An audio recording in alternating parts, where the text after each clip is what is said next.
बाजारातून कोथिंबीर आणली होती, ते स्वच्छ मस्त अशी धुतली होती. आता एक्स्ट्राची होती तर चला म्हटलं आज याची कोथिंबीर वडी बनवते. ते धुतल्यानंतर मस्त अशी कापडावर टाकली, ते पूर्णपणे कोरडी केली. त्याच्यानंतर मग अशी बारीक बारीक कापून घेतली. वाटण्यासाठी मी 5-6 हिरव्या मिरच्या घेतल्या होत्या, अद्रक लसूण घेतला, 1 चम्मच जिरं घेतले, ते वाटण मिक्सरमधून काढून घेतले. इथं मी बेसन पीठ घेतली आहे अर्धी वाटी, त्याच्यानंतर तीळ घेतले 2 चम्मच, थोडीशी हळद मीठ टाकलं, पहिले मिक्स करून घेतलं, त्याच्यानंतर पाणी टाकून थोडं थोडं मिक्स करून घेतलं.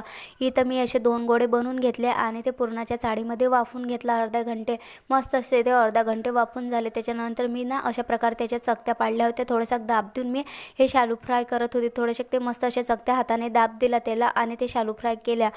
तुम्ही हे ना तळून पण घेऊ शकता, पण मी अशाच शालू फ्राय केल्या होत्या.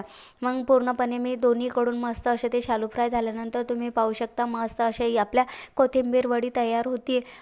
ते ना मस्त आतमधून पण मस्त फ्राय झाली होती, तुम्ही पाहू शकता. तर चला मग व्हिडिओ आवडला असेल तर चॅनलला सबस्क्राईब करा. भेटूया